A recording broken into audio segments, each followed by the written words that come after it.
तो अब हम देखेंगे पब्लिक एडमिनिस्ट्रेशन में जो हमारा सिलेबस जुड़ा है, विकसित और विकासशील समाज में लोक प्रशासन की भूमिका, the role of public administration in developed and developing society. Developing और डेवलप सोसाइटी में पब्लिक एडमिनिस्ट्रेशन का रोल समझने से पहले हमको ये जानना होगा कि विकसित समाज और विकासशील समाज में अंतर क्या होता है और ये होते क्या हैं आखिर। तो हमारे एक थिंकर हैं, उनका नाम इरविन लुइस है। उन्होंने कंसेप्ट दिया 3 दुनिया का, 3 वर्ल्ड का, और उसमें उन्होंने बताया कि 3 वर्ल्ड, उनकी जो किताब है कौन सी बता, 3 world of development, 3 worlds of development, कैसे तीन दुनिया में अलग अलग विकास होता है और डेवलपमेंट होता है। पहली दुनिया उन्हें डेवलप्ड नेशन की बताई, उसके एग्जाम्पल हैं यूरोप, यूएसए, और वो ईस्टर्न पार्ट ऑफ यूरोप जिसमें पुनर्जागरण रेनेसां 17वीं सेंचुरी में आता है, उस टाइम के लोग होते हैं, उस टाइप की कंट्रीज़ होती हैं। उसके बाद कम्युनिस्ट सोसाइटी आती है, ये अपना यूएसएसआर मतलब रसिया वाला एरिया हो गया। और तीसरी जो होती है वो होती है डेवलपिंग नेशन, वो वे नेशन जिस पे फॉरेन रूल हो चुका है, जैसे अपना एशिया अफ्रीका वाला जो एरिया जिसमें कॉलोनीज थी ना, ब्रिटिश की, पुर्तगीज़ की, डच की, तो ये हो गया। इस तरीके से उन्होंने सोसाइटीज़ को डिवाइड करा। तो समझ में आ गया इरविन लुइस का डिवीज़न भी उन्होंने किस किताब में दिया था, वो दिया था उन्होंने अपनी 3 वर्ल्ड्स ऑफ डेवलपमेंट में। अब उसके बाद हम जानते हैं कि आखिर ये डेवलप्ड सोसाइटी क्या है। तो developed society it is not related to materialism, मतलब डेवलप्ड सोसाइटी में हम सिर्फ मटेरियलिज्म पे फोकस नहीं करेंगे कि मतलब भैया यहाँ पे अच्छा ट्रांसपोर्ट है, यहाँ अच्छा इंफ्रास्ट्रक्चर है, यहाँ पे ज़्यादा प्रोडक्शन होता है, जैसे इंडिया का जितना भी रॉ मटेरियल ब्रिटिश ले जा लेते थे, हम उस पर फोकस नहीं करेंगे। हमारा फोकस यहाँ पे होगा, but it means the high educated mature society along with mature developed and committed political organisation and administrative organisation. इस बात को आसान भाषा में समझने की कोशिश करते हैं। अभी हम क्या पढ़ रहे हैं, पब्लिक एडमिनिस्ट्रेशन। तो हमारा जितना भी फोकस रहेगा वो किससे एसोसिएटेड रहेगा, पब्लिक एडमिनिस्ट्रेशन से। तो हम डेवलप्ड सोसाइटी भी कहेंगे एक ऐसा समाज जहाँ पे पब्लिक एडमिनिस्ट्रेशन का ज्ञान है, पब्लिक ऑर्गेनाइजेशन की बात हो रही है। तो हम सिर्फ यहाँ पे इकोनॉमिक के बेसिस पे बात नहीं करेंगे कि भैया यहाँ पे ज़्यादा प्रोडक्शन होता है तो ये डेवलप्ड सोसाइटी होगी, जहाँ नहीं हो रहा, ऐसा नहीं। डेवलप्ड सोसाइटी और में हमने फोकस करा है इसमें कि किस लेवल की सोसाइटी है, किस लेवल की एजुकेशन वहाँ पे स्प्रेड है, और किस लेवल का वर्क हो चुका है पॉलिटिकल ऑर्गेनाइजेशन और एडमिनिस्ट्रेटिव ऑर्गेनाइजेशन पे। तो एक डेफिनेशन हमारी क्या होगी, a developed society in which community are educated and mature as well as developed and committed political organization and administrative organization are there, that is known as developed society। इस तरीके से हमारी डेफिनेशन होगी। तो अब यहाँ पे आई थिंक समझ में आ गया कि डेवलप्ड सोसाइटी होती क्या है। अब हम आगे बढ़ेंगे कि इसका रोल कैसा है पब्लिक एडमिनिस्ट्रेशन पे, लेकिन उससे जानने से पहले कि भैया ये सोसाइटी आपने बता तो दिया ऐसी होती है, लेकिन इसकी कुछ कैरेक्टरिस्टिक्स तो होगी, इसका कुछ तो चरित्र होगा, जिस तरीके से परफॉर्म या फिर वर्क करती होगी, इसको देखते हैं। तो characteristics of public administration in developed society में कैसा पब्लिक एडमिनिस्ट्रेशन होता है वो देखेंगे, उसकी कैरेक्टरिस्टिक्स क्या होती है। Administrative institute are formed and change according to public desire, मैंने वही बोला।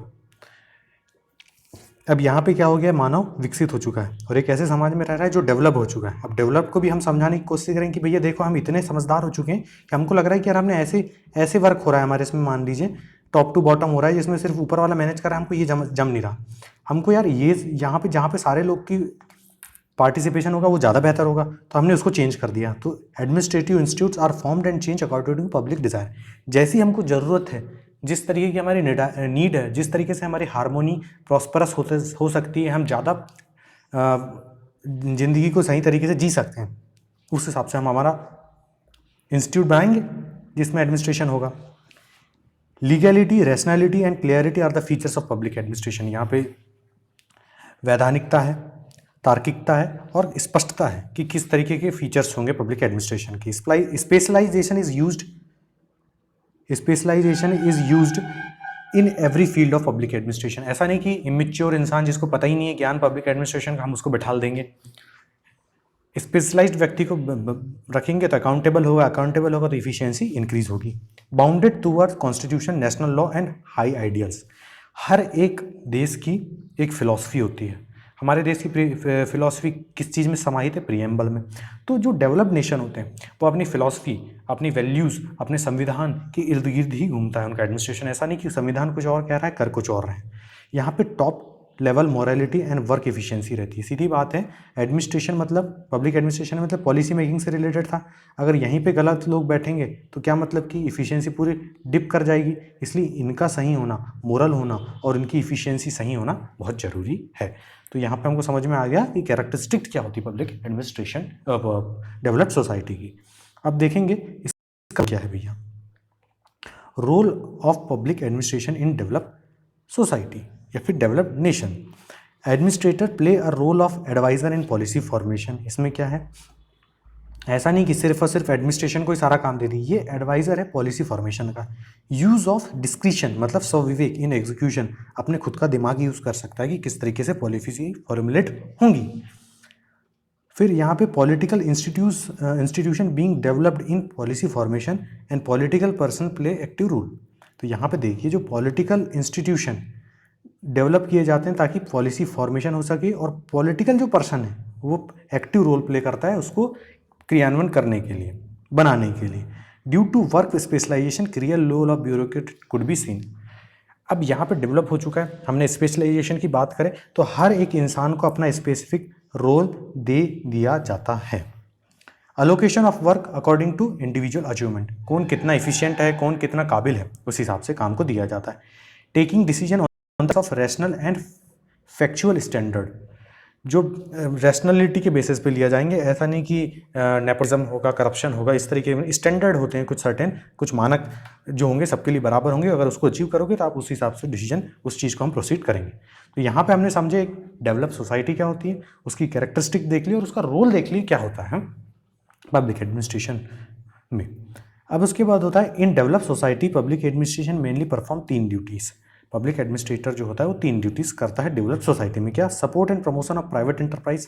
जो प्राइवेट एंटरप्राइज होते हैं, अब मान के चलिए मैंने धंधा खोला, मैं एक प्राइवेट इंडिविजुअल हूँ ना, गवर्नमेंट का आदमी तो हूँ नहीं, तो उसको सपोर्ट करेंगे, प्रमोट करेंगे कि जैसे लोन लेते समय उसको क्या कहते हैं, इंटरेस्ट रेट कम कर देंगे ताकि वो आगे बढ़ सके। तो एक प्रकार से पब्लिक और प्राइवेट के बीच में अच्छा संगम रहता है। रेगुलरिटी एंड प्रिवेंटिव वर्क्स, ये इम्प्लीमेंट लॉ करने करेंगे, maintain law, collect revenue, protect state from foreign invasion, ये बात तो समझने योग्य है ही खुद में। Service work, they are public servant not the master. Developed society में ये रहता है कि ब्यूरोक्रेट्स जो हैं वो सर्वेंट हैं, सिविल सर्वेंट कहा जाता है। मतलब सरकार ने बनाई नीतियों को इम्प्लीमेंट करेगा ब्यूरोक्रेट।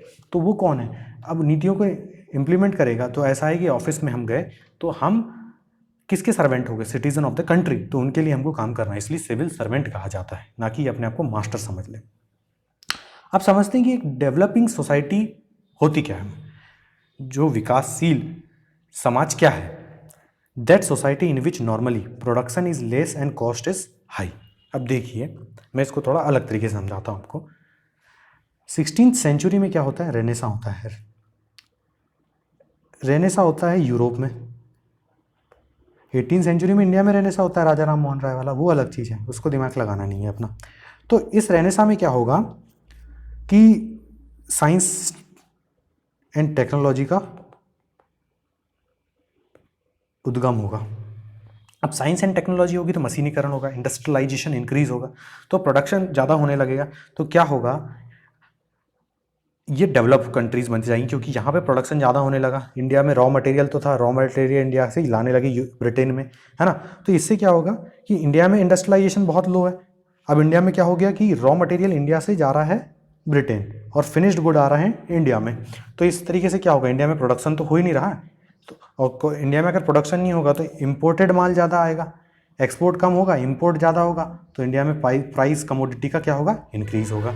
तो इसलिए ऐसी सोसाइटीज़ डेवलप्ड हैं जिस पे मैंने बता दिया था कि डेवलपिंग सोसाइटीज़ कौन सी, जिसमें किसी कॉलोनीज रही है, इम्पेरियल मतलब फॉरेन इन्वेजन रहा है, तो इसलिए इंडिया में प्रोडक्शन लेस है। तो अपनी इंडिया भी एक डेवलपिंग सोसाइटी है।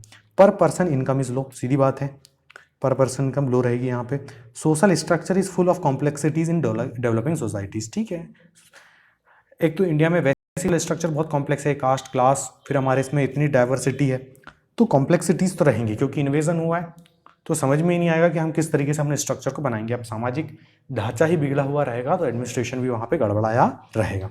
अब समझते हैं कि जो पब्लिक एडमिनिस्ट्रेशन डेवलपिंग सोसाइटी में उसकी कैरेक्टरिस्टिक कैसी होती है।